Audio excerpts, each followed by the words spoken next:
20 avril 2023, masterclass 3, reportée, refaite aujourd'hui. Euh, L'objet de cette masterclass, c'est surtout de parler des différences entre les groupes et les balises dans SketchUp. Donc c'est un petit webinaire, mais que je veux interactif avec les personnes qui veulent apporter leur contribution, où on va traiter de comment gérer les groupes, comment gérer les balises, voilà, dans SketchUp. C'est pas forcément quelque chose d'évident. Donc on va voir ce qu'on peut faire avec tout ça. Et puis au passage, je vais reparler des bonnes pratiques sous SketchUp, masterclass que je n'avais pas pu faire non plus. Voilà, donc moi j'ai toute une liste de points à vous dire. Si vous en avez d'autres, c'est bien.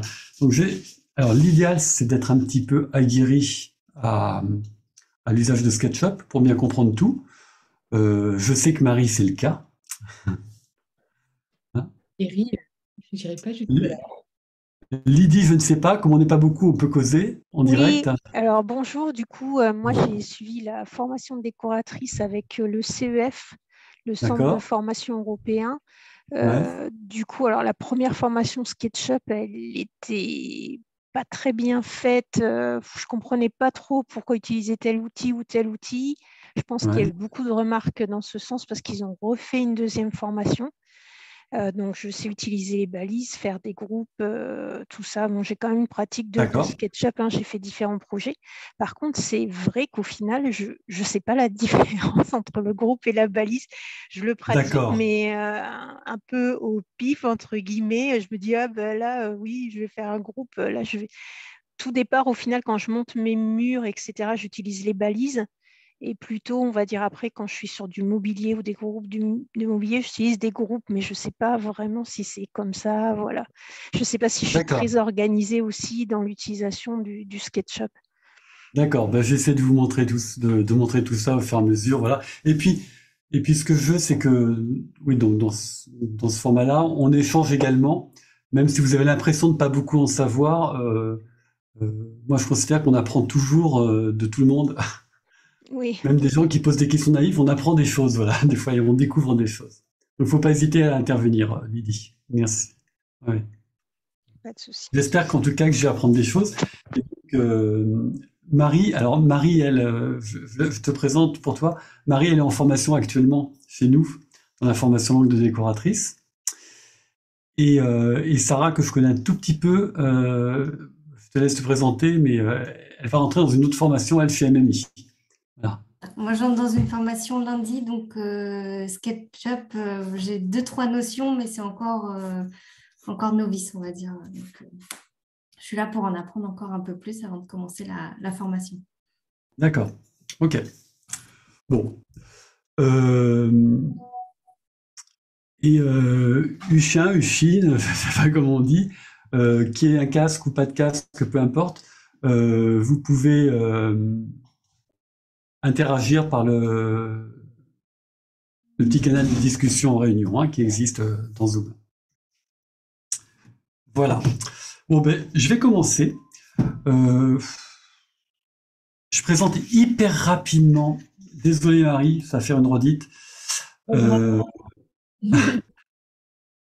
En plus, j'ai utilisé,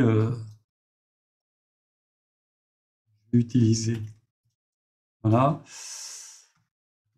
2 secondes, il faut que j'organise mes écrans. Voilà, là, je partage mon écran.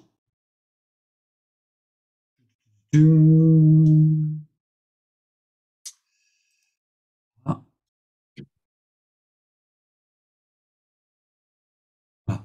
Donc, Marie, c'est le PowerPoint d'accueil que vous aviez. Mais comme ça présente un tout petit peu l'école, je me suis dit, bon, juste pour dire qui on est. Donc ça, c'était le PowerPoint d'accueil des élèves actuels. C'était juste, ça permettait les premiers slides de présenter un peu l'école.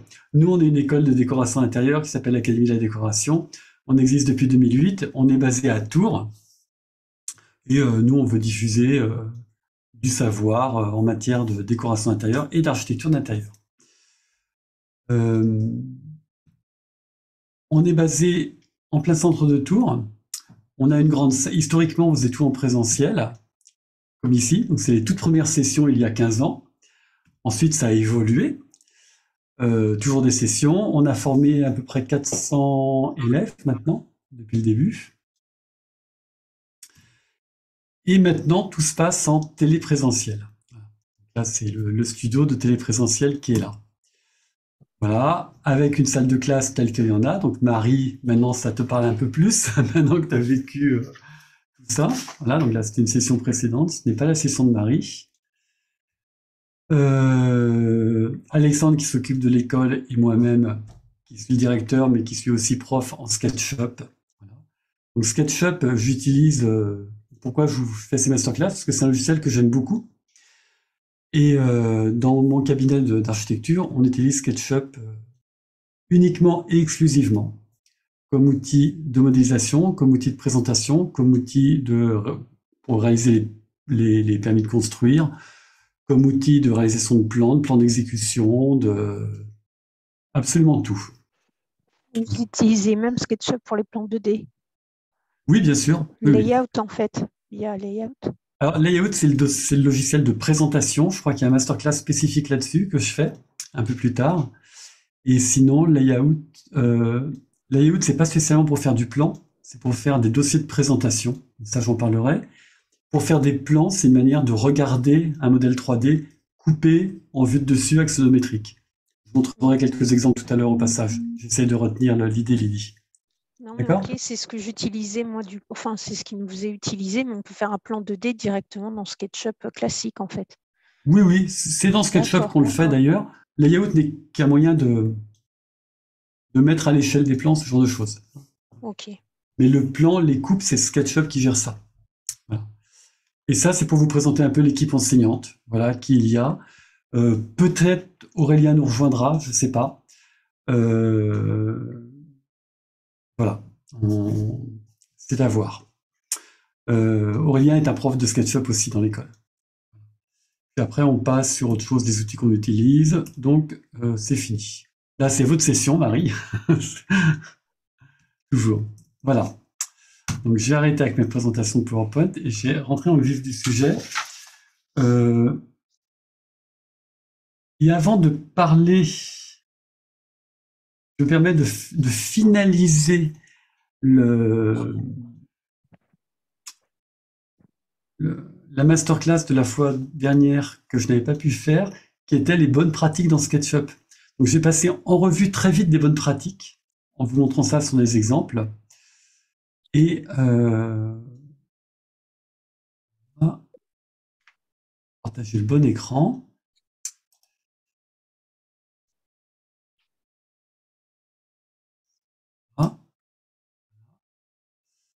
Voilà. Et je vais toujours partir d'exemples, donc je vais vous montrer des choses. Donc je vais parler simplement des bonnes pratiques dans SketchUp. Donc Sarah, ça s'adresse aussi à toi parce que tu vas démarrer. Pour aller au-delà des premières esquisses qu'on fait. Voilà. Un truc très important, je ne vais pas le décrire maintenant, c'est le je clique, je lâche pour tous les outils. Voilà. C'est un truc de base. Retenez ça. C'est que qu'on utilise un outil quelconque dans SketchUp, le réflexe qu'on a au tout début, c'est de cliquer, de bouger sa souris et de lâcher pour fabriquer une forme, comme ici. Mais la bonne pratique dans SketchUp, c'est de cliquer, de lâcher, de bouger ensuite sa souris, toujours en lâchant, et quand on a fini de faire son dessin, on clique. Donc on fait toujours les choses en plusieurs étapes. Un premier, je clique, je lâche. Après, on est libre avec sa souris. Et le deuxième clic, je lâche, finit le dessin. Ça, c'est hyper important, Sarah. Il faudra s'y faire. Donc, bonne pratique, je clique, je lâche. Hein? Deuxième bonne pratique, utiliser les inférences. Les inférences, c'est tout ce qui va aider à faire des parallèles. Bonjour Sarah. Bonjour, désolé pour le retard. C'est pas grave, Sarah. Tout ce qui va être utile pour pour se repérer par rapport à l'espace existant. Je vais pas faire un cours là-dessus, mais je donne juste la bonne pratique. Par exemple, je prends un outil ligne. On trouve des axes privilégiés qui sont les axes de dessin de SketchUp en se déplaçant. Là, on a un axe bleu qui est un axe privilégié, donc c'est l'axe vers le haut. Là, c'est un axe horizontal, l'axe rouge. Et l'autre axe horizontal, l'axe vert. Donc, beaucoup utiliser les inférences dans SketchUp, quitte à les verrouiller avec les flèches. Ça, vous devez connaître. Je ne vais pas faire un cours sur les inférences. On peut verrouiller les inférences avec les flèches. Mais très important de se référer à des choses existantes dans SketchUp. Là, si je veux dessiner par exemple une droite parallèle à celle-ci qui ne suit pas un axe, donc je commence ma droite. Si je vais rester sur ici, sur l'arête, et là, je vais me trouver une inférence rose. L'inférence rose est parallèle. Je vais faire un trait parallèle à une autre. Les inférences, c'est tous les outils d'aide au dessin de SketchUp. Il y en a pour tout, ça marche pour tous les outils. Pas que pour le dessin. Pour déplacer un objet, on peut suivre une inférence. Pour déplacer un objet, une arête, un point, un groupe, dessiner, orienter un cercle, orienter un rapporteur. Il y a plein d'outils qui utilisent les flèches d'inférence pour se positionner. Ça, c'est une bonne pratique. Autre bonne pratique. Dans un projet SketchUp comme celui-ci, celui que vous voyez, il ne faut pas qu'il y ait de géométrie libre. Alors attends, pardon, parce que j'ai pas mon... Je cherche mon... Excusez-moi. Juste... Voilà. C'est ma fenêtre de discussion qui n'était pas ouverte. Parce que si jamais quelqu'un pose des questions, je ne voyais pas. Voilà. Donc, tout doit être dans des groupes ou des composants. Dans un projet, il n'y a jamais une arête toute seule et une face toute seule. Il faut vraiment se mettre ça en tête. Là, dans cet exemple, ça va être simple. Si je veux faire mon château, j'efface mon groupe château, je n'ai plus rien qui traîne. Je ne me retrouve pas avec, par exemple ici, je sais pas, je veux faire un cube, pardon, R. Voilà. Voilà. Je ne dois pas avoir de face ou d'arête toute seule dans un projet. Si je clique quelque part, ça ne va pas faire des petits points. Dit autrement. Tout est sous forme de groupe. Samari et Sarah le savent par cœur, parce qu'on l'a utilisé tout le temps. Oh, Sarah.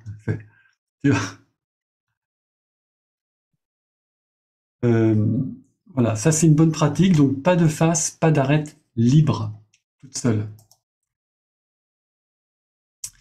Vous trouverez beaucoup de projets où il y a des murs, des faces qui restent faces tout le temps, tout le projet.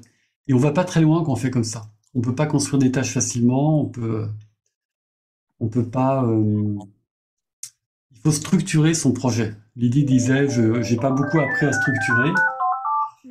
Il faut structurer son projet sous forme de groupe ou de composants et ne pas avoir une arête et une face libres en finale. Le dessin à coup de face et d'arête, c'est que provisoire le temps qu'on finisse son objet. Dès qu'on a fait son objet, l'objet pouvant être un mur, comme Lydie en parlait, on le groupe. Ça, c'est les bonnes pratiques. Alors, c'est pas parce que je dis que c'est une bonne pratique que c'est forcément ce qu'on enseignera à Sarah non plus. Hein. Voilà, faut... ça veut pas dire que c'est pas bien pour autant, hein, mais voilà. Et je vais vous montrer et ça rejoint groupe et balise, quelle différence. Là, on va le voir après. Autre bonne pratique, on ne masque. Vous savez qu'on peut masquer des objets, on peut masquer des arêtes, on peut masquer des faces dans SketchUp, on peut masquer des choses, des entités. On ne masque pas des faces et des arêtes, on ne masque que des groupes ou des composants.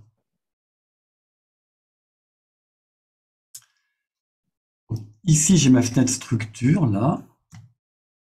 Mettre. Je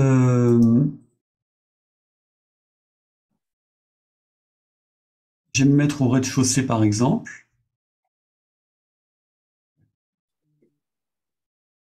Je vais masquer tout le reste. Voilà.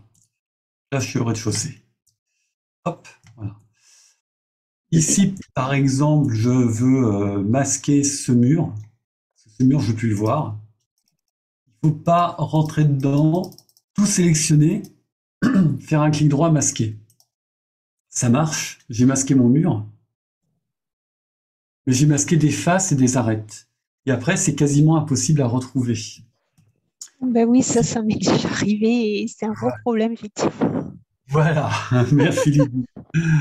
Donc, Lydie, si ça t'est arrivé et que tu as tout perdu, je peux quand même te montrer le truc au passage. Ouais, en fait, il faut que j'aille dans Euh, structure, c'est ça, hein, dans au structure, tu ne final. verras pas les faces et les arêtes, c'est le problème. Ah, ok. Voilà, là, si j'ai fait comme ça, on peut aller dans structure. Alors là, je suis au rez-de-chaussée, le reste est masqué. Ouais. Dans le rez-de-chaussée, tu verras pas masquer les choses. C'est le problème. Dans ce cas-là, il faut afficher la géométrie cachée. Et là, Je remarque. Ok. du coup, tu as accès aux faces et aux arêtes cachées. Il peut y avoir accès, aller dedans, les sélectionner et les révéler. Ok. Voilà. Voilà. Si vraiment on veut masquer un mur, comme là, alors lui c'est un objet mur, hop, voilà. Là c'est mon objet mur qui s'appelle groupe, là. Je le masque en entier, mais pas l'intérieur. Et là, du coup, tu vois dans ta structure les objets qui sont masqués. Si tu as masqué les faces et les arêtes, c'est très compliqué de s'y retrouver. Si on ne masque que des groupes ou des composants, c'est très facile de s'y retrouver grâce à la structure.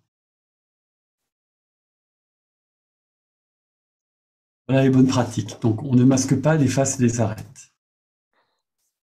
Et je pense que Sarah, ça t'arrivera souvent.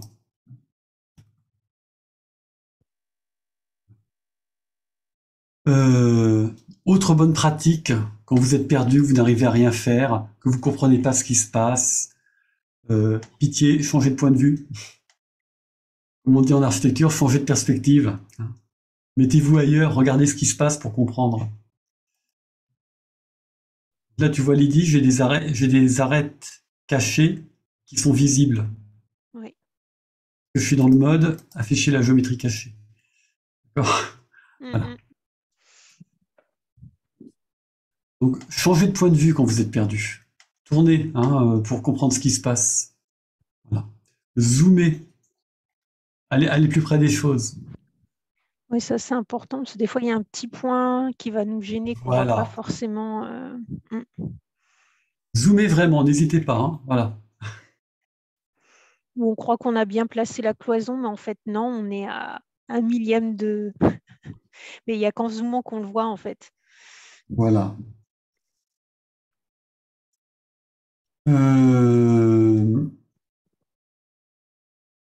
Un mode, je ne sais pas si tu le connais, Lydie et les autres, quand on est en train de modifier, par exemple, je vais modifier cette fenêtre.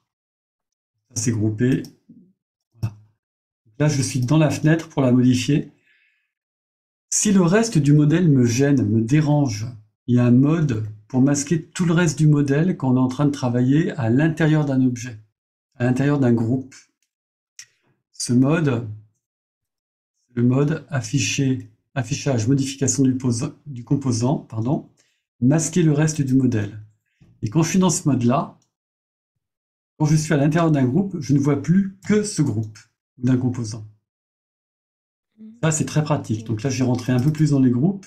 Et là, hop, je ne vois plus que ce groupe-là. Et là, j'ai accès aux faces et aux arêtes, parce que en final, il n'y a bien que des faces et des arêtes, de toute façon, mais que de ce composant. Et dès que j'en sors, hop, je vois le reste réapparaître. Voilà. Jusque-là. Donc là, tout est groupé comme ça correctement. Si je rentre dedans, si je rentre dans l'étage 2, par exemple, hop, masquer le reste du modèle. Voilà, je ne vois plus que mon étage 2. Si je ressors, je vois tout. Là, je vois que l'étage. C'est un mode d'affichage, Lydie. Ok, ouais, Sarah, je connaissais pas du tout. voilà. Très, très important qu'on a un projet complexe, qu'on a besoin de se concentrer sur l'objet qu'on est en train de modifier. Sarah, Marie, ça, vous devez l'avoir en tête, ça. Normalement. Et vous avez un raccourci pour ça, CTRL-M. On peut se mettre des raccourcis dans SketchUp et on peut passer d'un mode à l'autre par des raccourcis. Mais là, c'est un raccourci que j'ai rajouté. Il n'existe pas par défaut dans SketchUp. Ce sera encore un autre sujet, les raccourcis. Est-ce que c'est un raccourci pour Mac ou pas aussi? Non, Non, pour Mac, il faut que vous les rajoutiez. Et n'oubliez pas qu'il va falloir aller demander, Alexandre, excusez-moi, tu peux prendre le téléphone, s'il te plaît.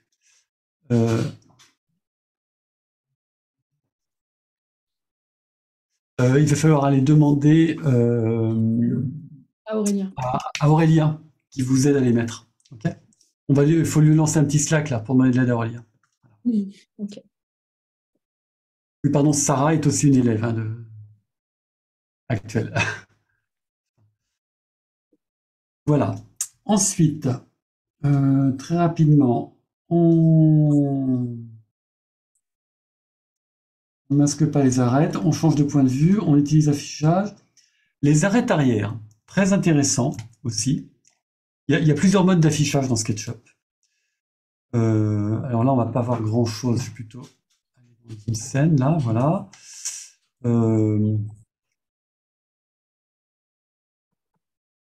Là, on ne voit que ce qu'on voit et tout ce qui est caché, on ne le voit pas. Et on peut faire apparaître les arêtes cachées. Ça, c'est un raccourci qui existe dans SketchUp qui s'appelle K. Ça existe de base. Le raccourci K. Et ça permet de voir ce qui se passe derrière les murs. Et des fois, c'est très pratique, parce qu'on a besoin de le savoir. Donc c'est CTRL K. Non, K, pardon. Ah non, que K en fait. On clique que K sur. tout court. Ok. Et ça existe par défaut, ça. Et c'est très pratique de voir ce qui se passe derrière, hein, souvent. Là, c'est pas très parlant, on le voit pas forcément, mais je sais pas, on a besoin de, on est à l'intérieur, mais on a besoin de voir le tableau derrière, la maçonnerie derrière. Là, on la voit pas. Là, on voit l'extérieur du mur, ici. On peut avoir besoin de s'accrocher à ce point-là. Et sinon, il y a un mode pour voir tout en transparence, qui est joli d'ailleurs à regarder. Il n'y a pas de raccourci par défaut. Et c'est le mode affichage, style de face, transparence. Et sur Mac, ça s'appelle radiographie. Il y a des petites différences entre Mac et PC. Donc sur Mac, c'est radiographie. Et sur PC, c'est transparence. Et c'est ce mode-là. On voit tout en transparence, là. Ça peut être très pratique pour voir comment ça se passe d'un étage à l'autre, hein. Ça peut.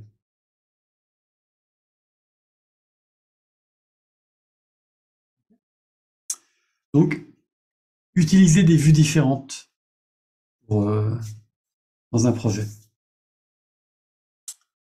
Voilà. Et puis, pour dessiner vite, à mon avis, la bonne pratique, c'est d'utiliser les raccourcis et d'arrêter d'aller chercher les outils à droite, à gauche.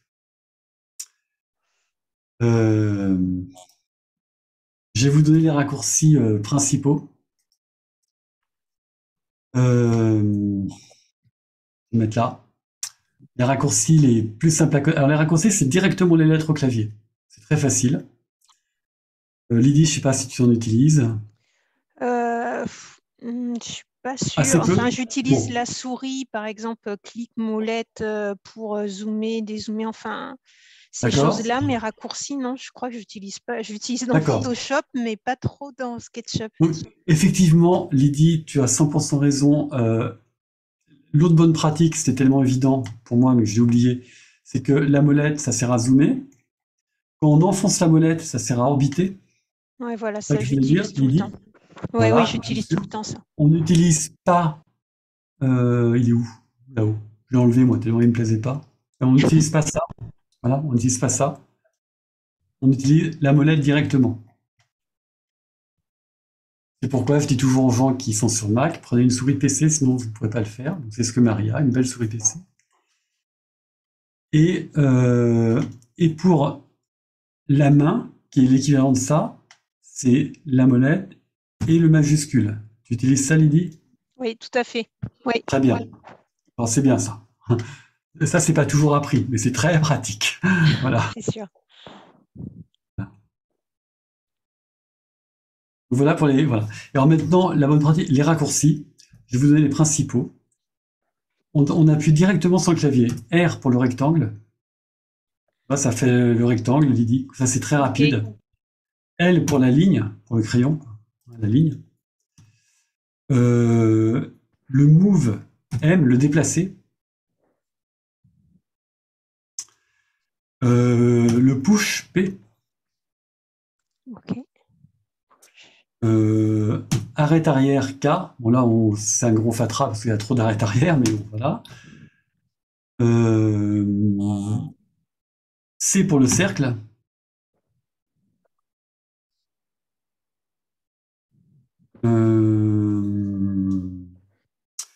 T pour le mètre.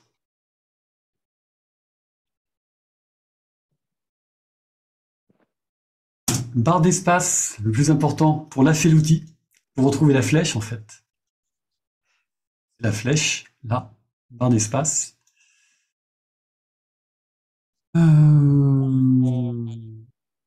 B pour mettre des couleurs, les matières. Bucket. C'est quelle lettre pour mettre les couleurs? B. B. Comme bucket. En fait, c'est des raccourcis anglais. Bucket, le pot. Ok. Voilà, voilà. Push. Lui, j'utilise jamais. S, le scale, bien sûr, merci. Merci Marie. Le scale, la mise à l'échelle. Ah oui. Là. Yes. Normalement, c'est des outils que vous connaissez. Peut-être pas Sarah, pas tout, mais voilà. Si, Sarah, en partie.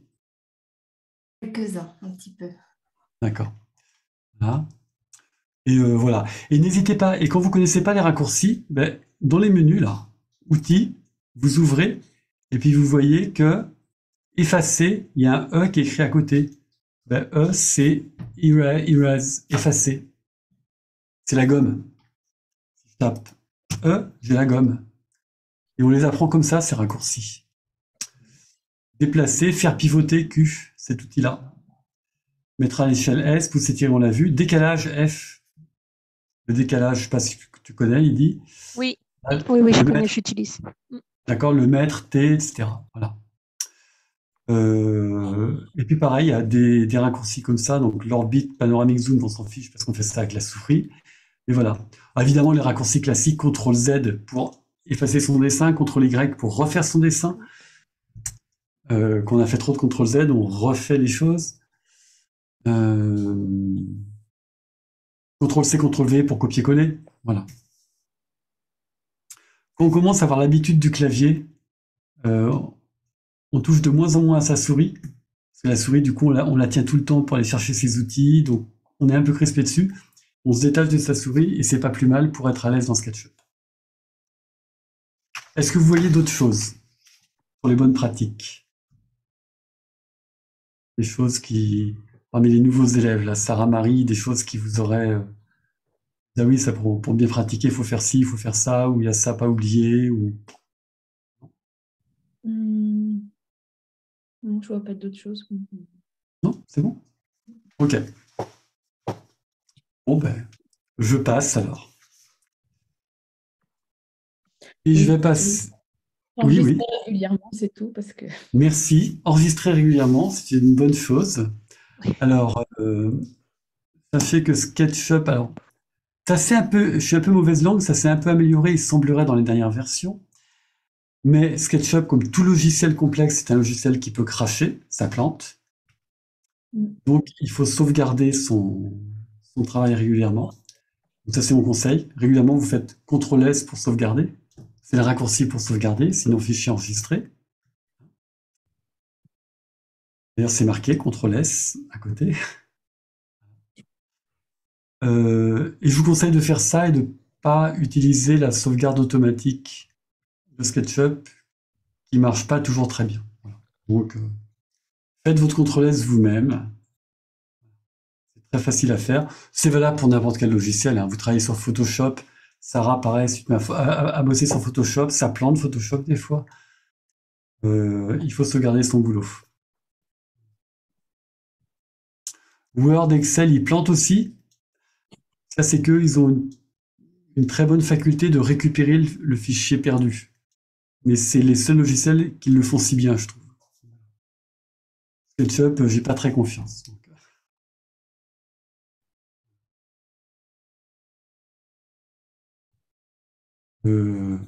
Bien sûr, ne pas oublier qu'on travaille en mètres ou en centimètres par défaut. Ça se règle, ça, parmi les bonnes pratiques. Tout est en unité réelle. Le fait de régler en centimètres, ça évite juste de taper cm quand on tape une dimension. Lydie et Sarah, vous bossez avec des vraies dimensions, je pense. Oui, tout à fait. Ouais. Voilà. En architecture, personnellement, je travaille que en centimètres. Moi aussi, ça aussi. Pareil. Donc, toutes les dimensions qu'on tape, c'est par défaut en centimètres. Donc, il suffit de taper 3, ça fait 3 centimètres. Voilà. Ça va plus vite que de taper cm à chaque fois.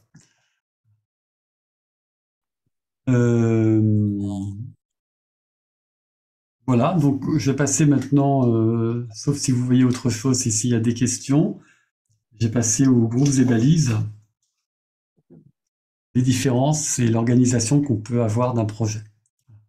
Donc je vous ai préparé 2 projets pour ça. Celui-ci, qui est un château complet, donc c'est un petit peu complexe. Voilà. Et l'autre projet, c'est aussi une maison un peu complexe. Je vous la montre, elle est là. Voilà. On va voir ces deux. Je n'ai pas encore travaillé sur des projets comme ça. D'accord. J'aimerais bien, mais je n'ai pas encore eu l'occasion. Alors, oui, bonne pratique, évidemment, je ne l'ai pas marqué, mais parce que Marie et Sarah l'ont pas encore beaucoup vu non plus. On utilise beaucoup les scènes, hein, pour aller vite d'un endroit à un autre.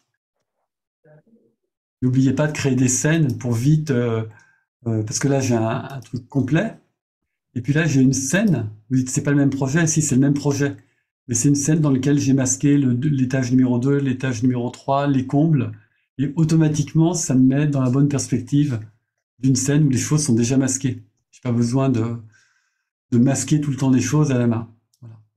Très très rapidement, on peut passer d'une scène à une autre. De même que j'ai des scènes intérieures, où là je suis déjà positionné à l'intérieur avec le plafond qui est mis, etc. Et ça permet d'aller très vite d'une pièce à l'autre. On travaille sur un grand projet. Ça c'est une mauvaise scène. C'est une scène qui a été faite à un moment où c'est pas fini. Voilà. Là, voilà. Et je vais la mettre à jour cette scène. Elle est à jour. D'entrée, vue des étages, etc. Pour chaque chambre, ça permet d'aller rapidement d'une pièce à l'autre, sans avoir à se déplacer. Ce qui fait que quand on a suffisamment de scènes, on n'a presque plus de déplacement de caméra à faire. Celle-ci, elle est naze, elle ne sert à rien.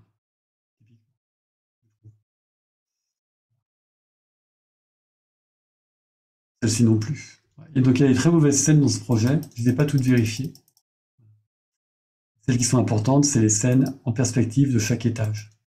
Ça permet d'aller très très vite d'un étage à l'autre. Alors, pourquoi tout ça, ça marche? Justement, on va revenir là. Parce que tout ça, c'est organisé dans des groupes.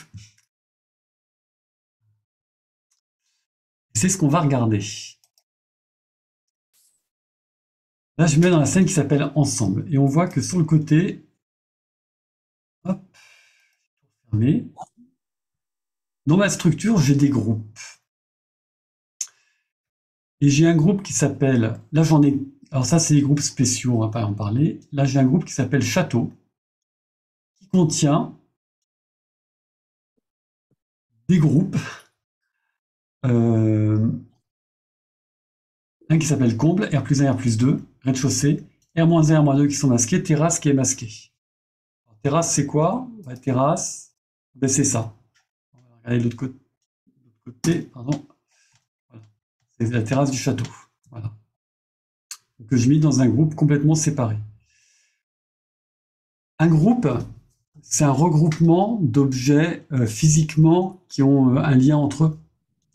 Donc, typiquement, par exemple ici, c'est la terrasse, le rez-de-chaussée, le R+1, le R+2, les sous-sols, qui là sont masqués apparemment. On va les rajouter. Là, j'ai un R-1 qui a dû être mis, là, qu'on voit apparaître ici. Si je l'enlève, il n'y a plus. C'est celui-ci, pardon, le R-1. Il y a même un R-2. Dans ce château, il y en avait à plusieurs niveaux. Alors, à l'intérieur, c'est modélisé. Là, on ne le voit pas parce que c'est enfermé dans des murs. On pourrait y rentrer. Donc, les groupes, c'est vraiment structurel. Donc, je peux retirer mon rez-de-chaussée. Du coup, on voit mon R-1. Et là, on ne parle pas de balise du tout. Je ne sais pas si Lydie, ça aide un peu, hein, ce que je raconte. Ouais, mais du coup, c'est pas du tout comme ça que je fais. Non, mais oui. Parce que moi, au final, toute ma structure, elle est sous forme de balise. Voilà, ben non, pas la structure, elle est vraiment sous forme de structure. Ça porte bien son nom, c'est structurel. Hein. Voilà. Sachant qu'on peut réorganiser là-dedans, hein, si par exemple, alors, je suis au rez-de-chaussée, là, et puis j'ai fabriqué un meuble. Je fabrique un meuble, je fais n'importe quoi. Mon meuble, c'est un cube. J'en fais un groupe, j'ai un groupe ici. Mon groupe, il se retrouve tout seul. Il n'est pas dans le rez-de-chaussée. D'accord? Maintenant, il faut que je mette mon cube. Si je masque le rez-de-chaussée, il va rester mon cube. Quand il me reste mon R-1 qui est là. Voilà. Il me reste mon cube tout seul qui est là. D'accord? Donc, mon cube, lui, j'aurais pu appeler cube ici. D'accord? Il s'appelle cube maintenant. Je le glisse de rez-de-chaussée comme ça. Je ne sais pas si tu sais faire ces manips. Hein, on peut réorganiser. Pardon? J'ai jamais fait. Non, mais c'est intéressant du coup, parce que ça me paraît pas compliqué. On peut réorganiser ces structures là-dedans. D'accord. Voilà. Maintenant, mon cube est dans le rez-de-chaussée. Si je masque mon rez-de-chaussée, mon cube disparaît. Normal. Oui. Ça, c'est une conception de structure qui se prête bien à une maison parce que c'est organisé par étage, hein, simplement. Et on a besoin de masquer des étages complets pour voir par-dessus, en fait. De même que quand je suis à l'intérieur, là je me mets à l'intérieur, si j'y arrive, pardon.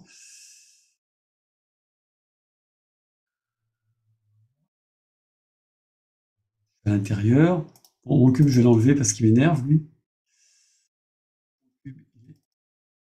Lui, je l'enlève. Hein. Voilà. Voilà, donc je suis à l'intérieur. Et là, en fait, je vois le ciel. Hein. Je ne sais pas si on le voit, que je vois le ciel, mais... Hop. Attends. Je vais rentrer dedans. Ah, ça va plus vite. Là, j'ai pas de plafond. Hein. Mon plafond, il fait partie de mon R+1. Il faut que j'affiche mon R+1 pour voir mon plafond avec mes moulures. Bon, là, comme il n'a pas de couleur, ça ne se voit pas trop. J'aurais pu mettre une couleur sur mon plafond. C'est pas mis en couleur, je suis désolé. Je crois que j'aurai un exemple mis en couleur. Je vais mettre une couleur sur le plafond. Voilà. Ce qui fait que je masque mon R+1. On voit bien qu'il n'y a plus de plafond. Ça se voit bien là. Voilà. Donc, pour faire des vues d'intérieur, ben, j'affiche les étages supérieurs. Pour bien voir, normal. Je vais prendre exemple sur celui-ci, qui est structuré à peu près pareil. Là, si je masque ce comble, Euh, j'ai masqué le R plus 1 du bâtiment B, lui. C'était l'autre bâtiment qui m'intéressait, pardon. Le bâtiment A, là, voilà. Dans cette pièce, il y a des luminaires qui vont tomber du toit, parce qu'il y a un toit cathédrale. Donc je ne vais les voir qu'en étant ici, voilà. Ici, je suis en bas, mais j'affiche tous mes autres étages pour bien voir mes combles. C'est une manière de structurer. Là, on aperçoit les luminaires qui font partie du plafond, là-haut, des combles, et que je ne vois pas en vue, en perspective, parce que j'ai masqué mes étages supérieurs. Donc, je ne vois plus les plafonds et tout ce qui est accroché au plafond. Et ça permet de travailler tranquillement dans cet espace-là. Je vais revenir sur mon château. Donc, tout est organisé. Vous n'avez pas eu le château, Marie et Sarah? Non. Moi, j'ai jamais vu. Je sais pas si ça. Non, je vais vous le donner, le château aussi. On a vu que la maison à faire avec les balises et les groupes. D'accord, d'accord. Je vous donnerai le château. Ce qui est intéressant, le château, parce qu'en plus, il a des moulures. Et des moulures aussi ici. Donc, voilà pour la structure. Donc, je vais revenir sur mon ensemble. Donc là, c'est structuré de manière vraiment par couche. Les combles, le R plus 2, le R plus 1, le rez-de-chaussée. Je vais faire apparaître mes sous-sols, le R-2 et le R-1. Et ma terrasse que je peux mettre en plus devant. Et mon rez-de-chaussée, et etc. en grimpe. Sarah?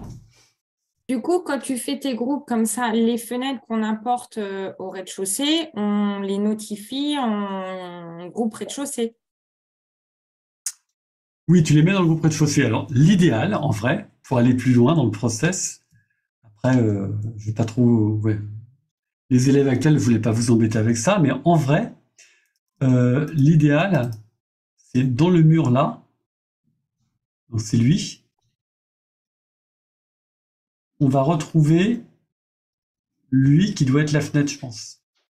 Ouais. Voilà. Ah oui, L'idéal, c'est de mettre les fenêtres à l'intérieur du groupe mur. Ce qui fait que quand on masque le groupe mur, quand on masque le mur, on masque la fenêtre avec. Là, si je prends mon cas, je suis après m'amuser à faire une maison, j'ai créé mon groupe mur, il faut que je recrée un groupe avec la fenêtre dedans. Oui, c'est l'idéal, c'est le mieux. Ouais. Mais Et du coup, ça, du coup, dans ton groupe, tu as une partie mur et une partie fenêtre. là, non, j'ai qu'une partie mur, mais si je recrée, j'aurai une partie mur et une partie fenêtre, c'est ça? Ouais, dans l'idéal, c'est ça. Voilà. Ok. Mais il n'y a pas besoin de recréer, peut-être. Il faut bouger la fenêtre dans le groupe mur, en fait, non? Ça marche aussi, Marie. Merci. D'accord. Voilà. Ce qui est, c'est que tu as un groupe mur qui contient la fenêtre. Tu pourrais aussi avoir un grand groupe qui contient un groupe mur et un groupe fenêtre. Et qui s'appelle mur aussi, lui. Tu vois, voilà, on pourrait. Mur complet. Et Marie, Il y a on fait plus- comment, du coup? Pardon, Hervé. C'est comment pour... On fait comment du coup pour le basculer si je crée pas de groupe? Alors, si tu crées pas de groupe, cette fenêtre-là, qui était à l'origine en dehors de ça, parce que ça, c'est le mur, il suffit de la glisser dedans. Parce que, comment dire, j'ai essayé de montrer un exemple, quand même. Je vais faire un exemple à part, complètement. Hop, je vais le sortir. Je vais faire un mur. Et du coup, tout s'appelle groupe, là, vaut mieux. Est-ce qu'il vaut pas Oui, j'ai rien nommé, c'est pas bien. Ah ouais, ok. Faut nous le dire de les nommer. Les bonnes pratiques, c'est de tout nommer. Alors, en pratique, on n'arrive pas à tout nommer, on n'a pas le temps, surtout quand c'est complexe. Ouais. Surtout quand c'est groupé dans des groupes plus grands et on se fiche un peu de... Mais Là, quand il faut commencer à remettre les choses en place, c'est pénible que ce soit pas nommé, hein. On est d'accord, Marie. Donc là, j'ai mon groupe, il est là. Je vais le nommer. Mur. Mur extérieur. Voilà. Voilà. Dedans, je me crée une fenêtre, hein. Voilà. Et puis dedans, j'allais me mettre ces fenêtres. On sort. Je copie. Elle est là. Voilà. On va prendre là. Là. Puis on va faire un petit scale. C'est là que le cas est utile. On met là. Et là, je l'amène là. K, schlar, et voilà. Là, la fenêtre, elle est bien mise. Ici, je me retrouve avec un truc qui s'appelle mur extérieur, et puis une fenêtre qui est là. Je pense que c'est elle, la fenêtre. Je vais l'appeler, hein. Ok. Donc j'ai fenêtre et mur extérieur. J'ai mes deux trucs là. Ouais. Donc soit je dis que tout ça, c'est un nouveau groupe que j'appelle mur, voilà, qui contient un groupe mur et un groupe fenêtre. Pardon, et un groupe fenêtre. D'accord, Sarah? Oui, oui. Voilà. Voilà. Ce que moi, je ne fais pas, parce que c'est par manque d'habitude ou par flemme, je ne sais pas. Je vais annuler ce que j'ai fait. J'annule, j'annule. J'ai arrivé à annuler mon truc. Voilà, c'est fait.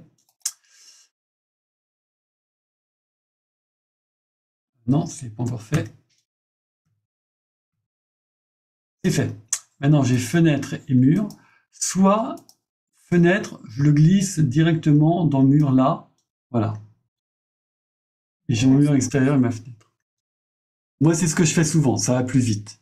Parce qu'en fait, un mur tout seul, c'est quoi d'autre? C'est que des faces et des arêtes. C'est juste un parallélépipède qu'on a poussé, puis voilà.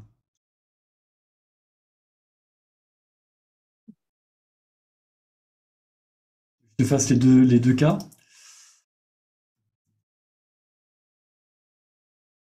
Clic. Voilà. Donc là, j'ai un mur, un premier mur ici. Voilà.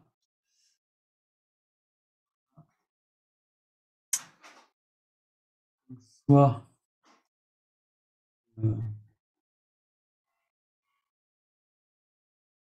mais là, je peux pas. On va voulu faire l'exemple.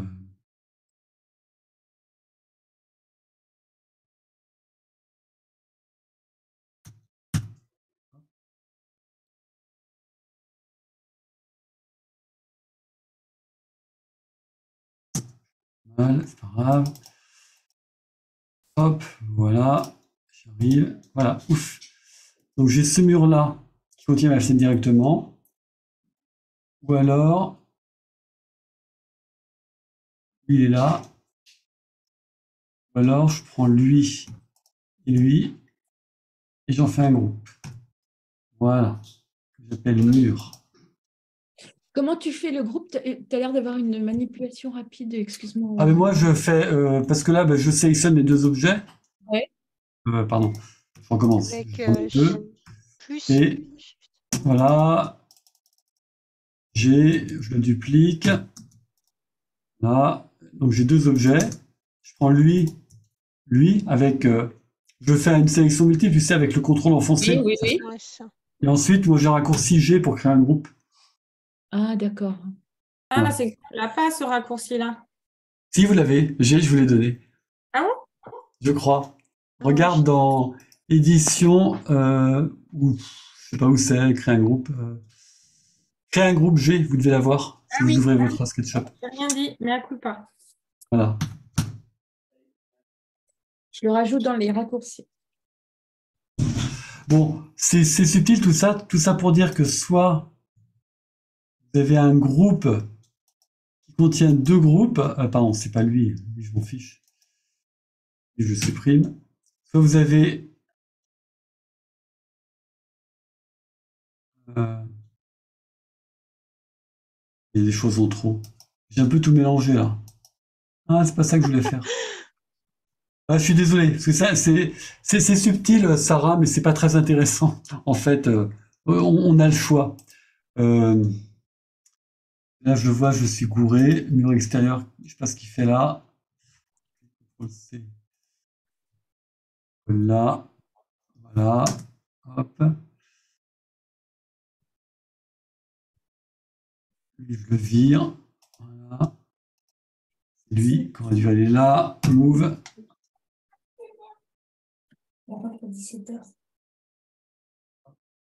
Par là. Mais là. Voilà. Voilà, j'y arrive. Donc il y a lui, c'est directement le mur avec une fenêtre dedans. Et ces deux choses-là, j'en crée un grand groupe, voilà, qui contient le groupe mur et le groupe mur extérieur. Ouf. J'avais déjà une fenêtre. C'est un peu trompé.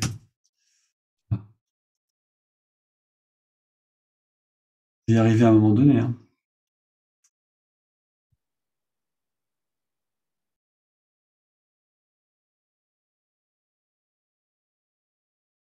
Il manque que la fenêtre.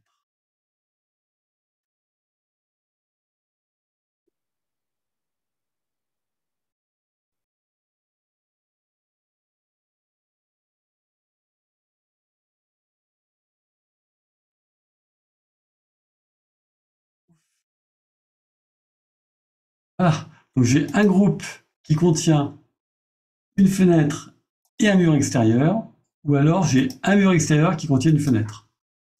Ça revient à peu près au même, Sarah. C'est subtil. C'est subtil.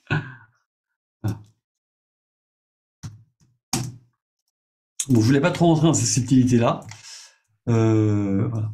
En tout cas, voilà l'utilité des groupes. Alors, dans les groupes, il n'y a pas que des murs ou des étages. Après, si je rentre à l'intérieur, là-dedans, dans cet étage-là, ici, j'ai retrouvé d'autres groupes qui sont la machine à laver, une table, une armoire, etc.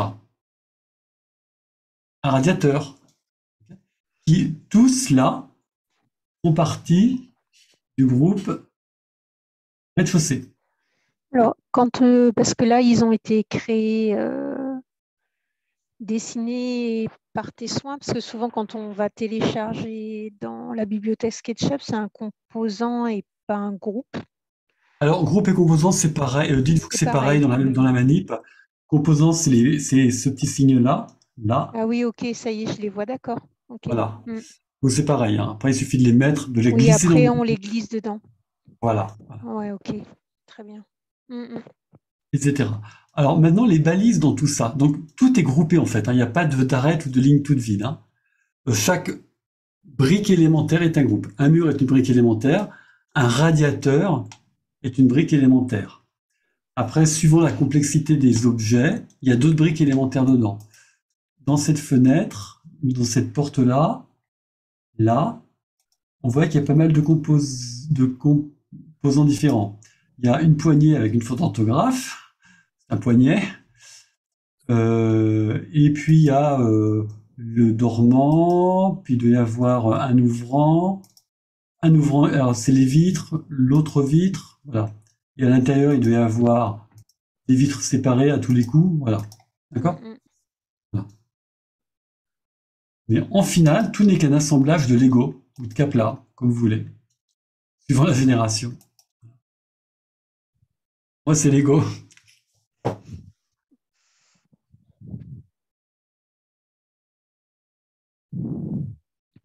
Donc, pour se retrouver avec quelque chose de très structuré. Donc, les balises dans tout ça.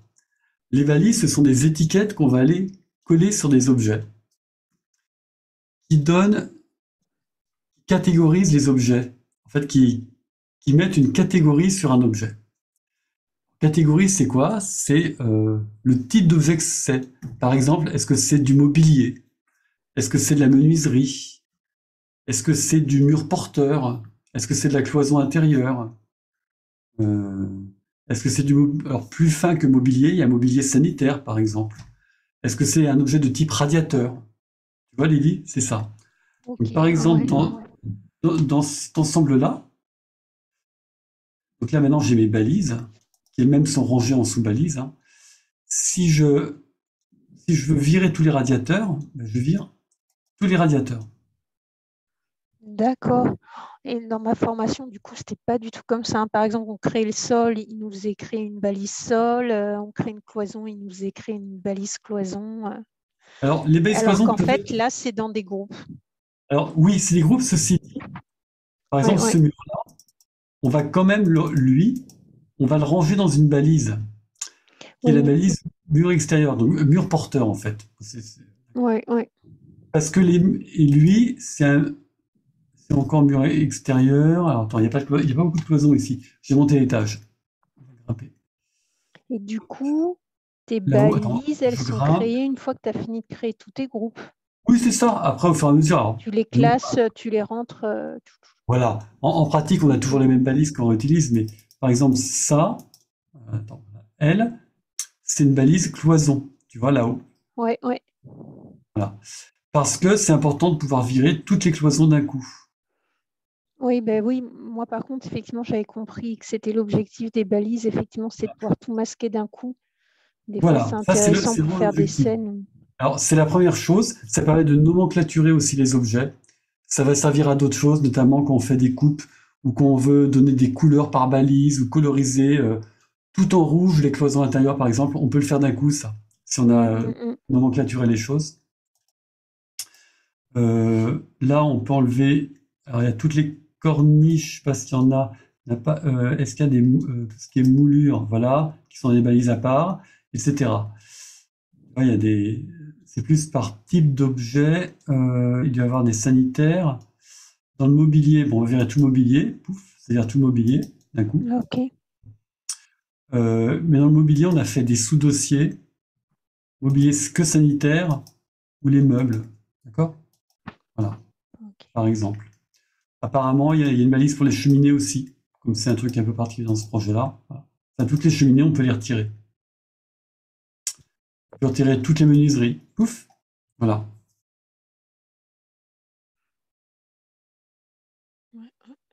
Alors, effectivement, c'est bien de mettre les murs dans des balises en finale, mais pour indiquer quel type de mur c'est. Voilà. C'est pas juste pour dire c'est un type mur. C'est intéressant de dire si c'est un mur extérieur ou c'est une cloison ou c'est voilà. C'est comme ça qu'on t'a appris, Lydie. Ouais, ouais. Ouais, voilà, c'est pas du tout la même approche en fait. Ok. Mm. Donc si je repars sur mon ensemble, mon château, avec mes murs maintenant qui sont là, ici si je masque toutes les menuiseries, j'aurai un château sans fenêtre. Là je peux masquer le mobilier, on devrait le voir à l'intérieur qui se masque. Voilà. Ok. Ceci dit, j'ai quand même une balise sol et plafond parce que c'est intéressant de masquer tous les sols et les plafonds d'un coup. D'accord ? Voilà. Même si tout ça c'est dans un groupe comble, j'ai quand même une balise toit pour enlever tout ce qui est structurellement du toit. Logiquement du toit. Là où il y a de l'ardoise, par exemple. J'ai des balises beaucoup plus spécifiques comme vide technique. Je ne sais pas si on va en voir là. On en voit un qui disparaît. Là, il y a un truc ici. Là, ça disparaît. Ben, c'est toutes les colonnes qu'il peut y avoir dans une maison, ce qu'on appelle vide technique, nous, dans notre jargon interne à la fabrique. Mais c'est toutes les colonnes techniques, en fait. Les conduites cheminées, par exemple, c'est une colonne technique. Les descentes d'eau. Voilà. Donc, l'autre avantage de cette structuration, c'est que quand on utilise des logiciels de type Scalp, qui est un plugin pour SketchUp, eh ben, on peut mettre des matières de coupe suivant les balises des objets. Tout ce qui est fenêtre, on le met en bleu par exemple, les murs porteurs en gros. J'ai regardé à l'étage, plus intéressant. Murs porteurs en gros, les cloisons avec ce style de hachure, etc. Ça permet de voir visuellement. Donc, en jaune, c'est tout ce qui est vide technique, justement. Ok. Ça sert aussi à ça, les balises, ça sert à d'autres choses, hein, que à masquer, pas masquer. ça sert à catégoriser les choses, en fait. Oui. Hein, donner des catégories aux choses. Le fait de masquer, pas masquer, ça aide, mais on va pas mettre un étage entier dans une balise étage, ça n'a pas de sens. Mais Là, il y c'est a la pour ça que je structure. comprenais pas la différence entre groupe et balise. En fait, Ouais. je me disais, mais un groupe, c'est pareil, on peut le masquer. J'avais pas du tout compris. Là, c'est beaucoup plus clair, en fait. Effectivement, je comprenais pas la différence entre les deux au final. D'accord. Et donc, dans l'autre objet, il est structuré, l'autre projet, il est structuré un peu pareil, sauf qu'il y a plusieurs bâtiments. Alors, vous verrez que dans les groupes, il y a comble bâtiment A, rez-de-chaussée plus 1 bâtiment A, rez-de-chaussée bâtiment A tout court. Alors, effectivement, on aurait pu faire, je vais le faire en direct, je sais pas si je vais faire des bêtises. Hop, lui, je vais faire un groupe, je vais appeler bâtiment A. On aurait pu avoir des groupes bâtiment A. Voilà. Maintenant, je peux masquer tout le bâtiment A. Normalement, ça marche. Voilà. Je vais faire pareil pour le bâtiment B, tiens. Hop. Et bâtiment B. Et pour créer ta balise radiateur, par exemple, tu sélectionnes tous les radiateurs Non, du tu crées d'abord une bâtiment. balise. Ouais. Une balise. Là. Et puis ensuite, quand tu veux, tu mettras les radiateurs dans la balise radiateur. Ah ouais, d'accord. Et Est-ce qu'il y en comment a tu fais du coup pour mettre ton radiateur dans la balise radiateur? C'est ça que. Alors comme ça, attends, je cherche responsabilité active. Est-ce que j'ai un radiateur qui traîne quelque part là? J'en ai un là. Ouais. Je sélectionne. Voilà, donc il est là, radiateur là. Ok. C'est dans Information d'entité, tu changes la balise. D'ailleurs, lui, il n'est pas rangé au passage. Hmm. Ce que je vois, il n'est pas rangé. Ah Fait que si ouais, je ok. masque la balise radiateur, il va pas être masqué, c'est pas bien. C'est un oubli. Voilà. Merci Lydie. Hop, je, De rien. je le mets dans radiateur, et voilà. Maintenant, si je masque la balise radiateur, il va bien être masqué. Ok. D'accord. Marie et Sarah, vous savez ça par cœur, hein, ou presque. Ben, on a fait l'exercice balise. Voilà. Voilà, donc là, il y a un peu plus de couleurs, hein, et on peut voir à l'intérieur les différentes vues. Alors, les sets, ça permet aussi d'aller directement dans un point de vue qui nous plaît. Hein. Voilà. Les scènes, ouais, on n'a pas trop vu ça pour l'instant. Hein. Non, vous n'avez pas vu, je sais. Je Je sais. vais mentionner rapidement et ok. Oui, oui. Vous allez, vous savez les utiliser parce que je vous en mets dans vos projets et vous les verrez après. Mm. Voilà, etc. Alors, vous remarquez aussi qu'il y a des petits signes comme ça, vous voyez, les signes d'ouverture des fenêtres. Oui. Moi, je me suis fabriqué des fenêtres avec des petits signes à l'intérieur que j'ai mis dans une balise particulière, juste ces signes, qui est la balise SP. Et ça me permet de masquer tous les signes architecturaux d'un coup. D'accord.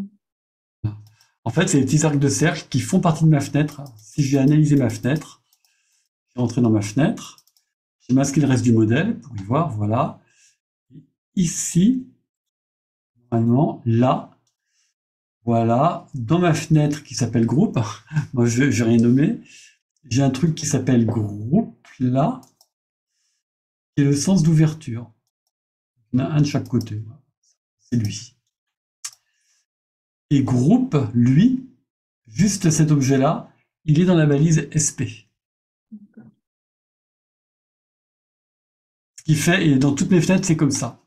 Fenêtre et porte, hein, parce qu'il y a aussi les sens d'ouverture des portes. Il y a une porte qui traîne quelque part, forcément. Attends, je vais mettre en perspective du rez-de-chaussée. Hop, voilà. Là, j'ai une porte ici. Voilà. Voilà. Si je masque SP, je masque aussi tous mes signes architecturaux. Et pourquoi ils apparaissent en pointillés? Parce que, ça c'est un petit truc de SketchUp, un peu plus loin que. Voilà.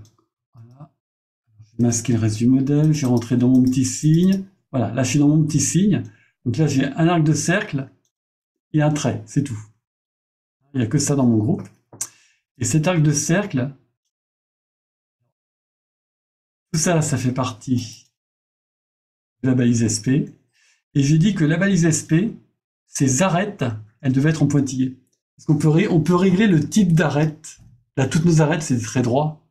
Et dans SketchUp, on peut régler le type d'arête qu'on veut. Voilà. Je vais vous donner, je vais faire un exemple très classique. Là, je vais mettre en ensemble, voilà. Et j'ai décidé que maintenant, toutes mes arêtes, partout, je veux plus que ce soit un trait droit, je veux que ce soit des petits points. Hop, et toutes mes arêtes en petits points maintenant. Balise, en fait. Ou des arêtes comme ça. Hein. En fait, c'est le trait qui dessine l'arête. Ça se règle dans SketchUp. Par défaut, c'est un trait plein. Hein. C'est lui par défaut. Ça, je laisse par défaut. Mais suivant le type de balise, suivant le type d'objet, on peut essayer de les représenter un peu différemment. Donc, à chaque fois qu'il mentionne comme ça par défaut, c'est que c'est un trait derrière? Oui, c'est le truc par défaut, c'est une arête, c'est un trait droit. C'est-à-dire que les arêtes sont Il y a toute une liste qui dit par défaut, par défaut. Oui, c'est ça. C'est le truc par défaut. Et donc, il suffit de rentrer dedans et de... Voilà. Mais on ne le modifie jamais, ça. 180, c'est mon trait de 180. C'est dans les combles, j'aime bien mettre un trait qui indique le niveau du 180 cm. En général, il n'est pas comme ça, je le mets en pointillé comme ça. Ça fait une espèce de petit point là-haut et on voit où est la ligne des 180.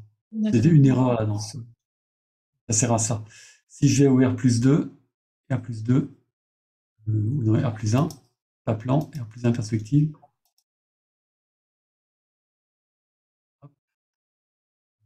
On devrait retrouver mon trait de R+1, il est où? Je ne vois pas. Il n'est pas affiché. Ah bon, ma balise 180 n'est pas affichée. Je l'affiche. Voilà, elle est là. Mes 180 sont là. Mais vous voyez, c'est pas très... Bon, il y a plein de petits... En fait, la bonne pratique, c'est de bien nommer, bien architecturer ces choses, et ensuite, on peut améliorer. Donc voilà la grosse différence entre balise et groupe, Lydie. Voilà. Non, bah, c'est beaucoup plus clair. Par contre, il faut que je pratique là maintenant. Parce que c'est vrai que quand on n'a pas du tout eu l'habitude de faire comme ça, il faut que je reprenne, limite, je reprenne des projets et les restructurer de cette façon. Oui. Alors après, tu peux te dire les balises, je les fais qu'à la fin, quand c'est prêt. Tu vois, pour l'instant, je m'occupe des structures. Et à la fin, voilà. Et les balises, pour ranger dans les balises, après, tu peux dire, bon, ben, j'ai une balise mur extérieur, je la masque, et je regarde tous les murs extérieurs que je vois toujours. Ça veut dire qu'ils sont mal rangés. Ou alors, ici, il y a un mode qui s'appelle la couleur par balise. Tu bosses avec 2022, Lydie? Je dois bosser, oui, avec la dernière version. Alors 2022-2023, il y a ça. Il y a couleur par balise. Et là, ça permet d'afficher par défaut. C'est ça, la fameuse couleur par balise. Oui. Ça donne une couleur aux objets qui est celle de leur balise. Et si par exemple, il y a la balise mur extérieur que tu veux, par exemple, tous ceux qui ne sont sans balise, tu voudrais les voir bien. Et donc là, c'est où qu'on corrige la couleur. Ah oui, d'accord. Tu peux mettre en rouge, par exemple, flashy, et hop. Ouais. Je crois que je viens de planter mon SketchUp, pardon. Ou alors j'ai une fenêtre qui est ailleurs. Attends, ma fenêtre, elle s'est ouverte à côté, à tous les coups. Voilà. Alors qu'on a plusieurs écrans, vous savez, avec plusieurs écrans, sachez qu'il y a des fenêtres SketchUp qui peuvent s'ouvrir sur d'autres écrans. Ouais, voilà. Là, je vais mettre ça comme couleur. Voilà. Donc, tout ce qui ne serait pas rangé dans une balise va apparaître en rose fluo. Bon, là, j'en ai pas, tout est bien rangé. Admettons que j'ai oublié de ranger, je sais pas moi, ce mur-là. Lui, il est rangé, il est dans doublage, mais si je l'avais oublié, il est dans son balise, il apparaîtra comme ça. Ça permet très vite de voir ce qu'on n'a pas rangé encore. Marie et Sarah, je ne sais pas si je vous l'avais dit ça, mais ça peut être très pratique pour chercher ces objets rangés. Après, les choses deviennent simples. Et oui, c'est ça. Du coup, tu te fais un peu comme un scénario avant de construire. Alors, moi, c'est vrai que j'ai jamais fait des bâtiments complets comme ça, Ouais. mais tu te dis, je vais faire un groupe. Oui, là, ben, c'est ce qu'on avait vu, rez-de-chaussée, comble, etc. Où c'est Oui, l'habitude, en fait, hop, tu crées directement, tu sais que tu vas avoir tel et tel groupe. Ou est-ce que tu oui. structures un peu en avance, je sais. En fait, toutes les maisons que tu verras, si je te donne toutes les maisons qu'on fait nous, elles sont toujours structurées pareil, hein. Rez-de-chaussée, R plus 1, R plus 2, comble. Ouais, c'est ça. OK. Voilà. Donc c'est systématique, donc on a même un fichier tout prêt à l'emploi qui contient déjà tout ça. Voilà. Et après, D'accord. on met dedans. Après, OK. les balises, on utilise toujours les mêmes par habitude, mais tu peux, dans un deuxième temps, te préoccuper des balises après. Ce qui compte, c'est de bien construire en groupe ta maison. Et ensuite, tu dis, bon, maintenant, je vais catégoriser les choses. D'accord. Ça peut se faire après coup, c'est pas grave. C'est moins grave. Ce qui compte, c'est de pas oublier le groupe. Pas commencer à faire. Alors, ce que peut-être, j'espère que Sarah, on va pas t'apprendre ça, ce genre de choses. Voilà, on fait. Je suis dans un mode par couleur. Voilà. Voilà, on dit voilà, il y a des murs, donc on les décale de temps. Voilà, et après on monte un mur et on est content, on a fait sa maison. D'après un plan au sol. Ou alors plus élaboré, vous dire vous faites ça. Là, vous avez il y a un bout de plan qui traîne. Euh, on peut voir ça. Je sais pas si c'est pertinent ça. On a une pièce, là j'en ai une autre. J'en sais rien. Là, on vous dit, après, vous effacez ça, ça. Après, pouf, vous montez vos murs. J'en sais rien. Il peut y avoir des choses comme ça qu'on peut vous apprendre. Si on vous apprend ça, c'est pas très bien, ne le faites pas. Ouais, moi j'ai vu ça, moi. Voilà. Mais non, parce que du coup, tu te retrouves qu'avec des phases, des arrêts, t'as plus de murs, Eh ben oui.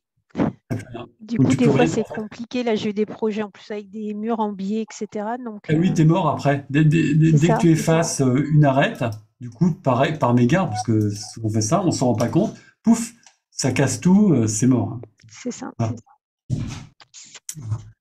Et là, on se dit, bon, on le voit d'effacer une arête. Non, non, dès que c'est trop complexe, on voit plus. On efface des choses sans le voir, on se rend plus compte de ce qui se passe, et après, une fois que le projet il est cassé structurellement, c'est presque impossible à refaire.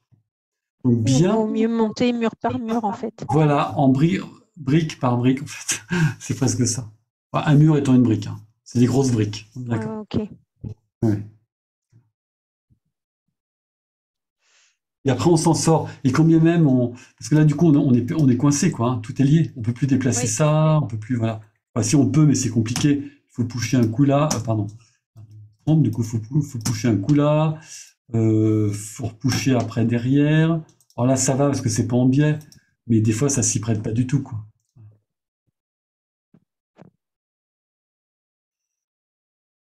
Donc, non, structuration. Ah, tu connais ça, le contrôle, Lydie, le contrôle, t'as le shift avec la main? Euh, Ah oui, où tu rajoutes. Parce que là, ça te fait un petit plus. Non, c'est ça. Ah oui, pour.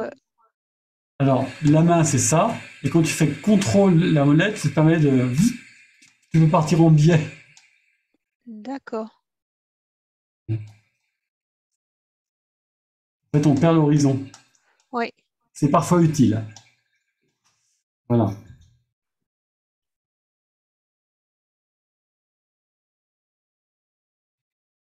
Voilà, voilà. Je fasse les bousins là. Hop. Ça fait partie. Ouais, ça fait partie du truc. Non, c'est bon. Ah, c'est bon. Voilà. Là, j'ai rien sauvegardé. Je sauvegarde mon truc.